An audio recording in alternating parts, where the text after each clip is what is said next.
Dober dan, sklenila sem, da vam pripravim nekaj kratkih video razlag še o posameznih aplikacijah Googlovih, tistih, ki jih nismo obravnavali v prvem delu. Danes bomo začeli z Meet. Kot smo rekli, lahko Meet skličemo oziroma se pridružimo nekemu predavanju, srečanju preko Meeta na 4 različne načine. Prvi, tisti najbolj impliciten po svoje, je direktno preko aplikacije Meet. Tukaj je že odprto okno, ki se mi odpre, kako se pridružim, tako da kliknem na 9 pik in poiščem ikono Meet in kliknem gor. Ko odprem, se mi odpre to okno in tukaj mi piše začni sestanek in se mu pridružim. Mi kot učitelji je dovolj, da kliknemo gor. Si izmislimo en vzdevek, ne sme biti pik, vejic in podobno, mora biti samo črke in recimo 5. razred, pa bo to učilnica 5. razreda, kliknem in se mu pridružim. Pri tem moram paziti, kaj moram paziti, ko ustvarim en vzdevek. Seveda, če bi vsi učitelji 5. razredov dali vzdevek 5. razred, si mi lahko tudi en učenec Bazovice, če se mi pridruži istočasno kot učenec iz Križa, pridruži. To se pravi, da je recimo moj vzdevek ni bil najbolj pameten, bi mogla dati kaj drugega, navadno mogoče bilo najbolj enostavno ali poimenovati 5. sirk, recimo v tem primeru 5. križ, ali pa recimo po učiteljih, če je to moja učilnica. 5. Olga, recimo, uč Olga ali karkoli. Na ta način torej jaz ustvarim eno učilnico. Tukaj vidite, ta je vzdevek 5. razred, jaz ta vzdevek dam oziroma posredujem mojim učencem in oni kratko malo kliknejo na ikono Meet, vpišejo vzdevek in se pridružijo. Seveda se lahko pridružijo potem, ko sem jaz že v razredu, prej ne morejo. Ta sistem je varen, torej priporočljiv, lahko je tudi recimo uporaben za sestanke starši.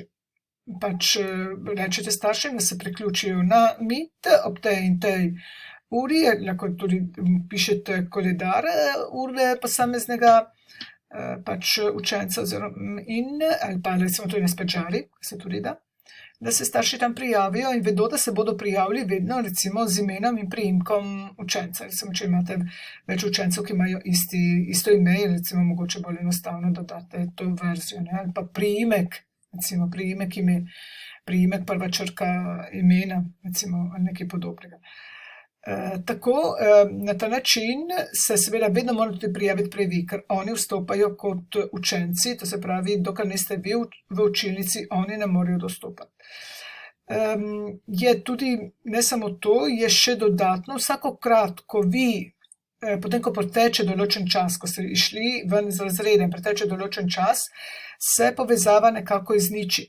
Se pravi, ko se drugič priključite, bo imelo drugo kodo na končno. Recimo, če jaz se zdaj tukaj pridružim, bom zaprla mikrofon, da se ne bo kregalo z mojim. Torej se pridružim in imam, vidite, samo zakaj se mi ni odprlo, zdaj ne vem, imam pač določeno kodo, ki je seveda tudi tukaj gor, ki je Q, X, G in tako naprej. To je koda, ki jo ima pač, s katero se zaključi link HTML.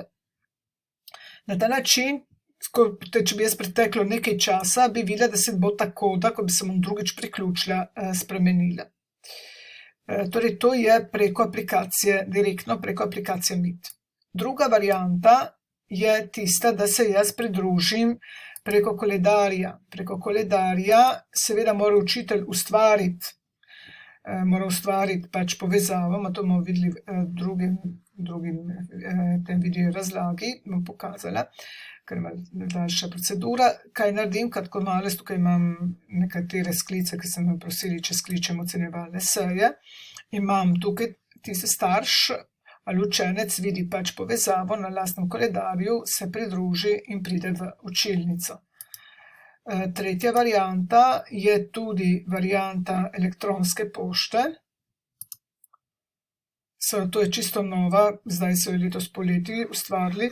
To smo tudi videli na srečanjih, na predavanjih. To se pravi, če jaz kliknem tukaj nov sestanek, se mi zopet ustvari en link, ki je podoben tistemu, ki ga imam na koledarju. Oba ta linka, ki ga ustvarim ali preko elektronske pošte ali direktno tukaj preko koledarja, oziroma tukaj preko elektronske pošte, v obeh primerih ta dva linka, če ga nekdo shrani, se lahko kdorkoli preko teh dveh linkov pridruži v klasom, tudi če učitelja ali tistega, ki organizira predavanje, ni.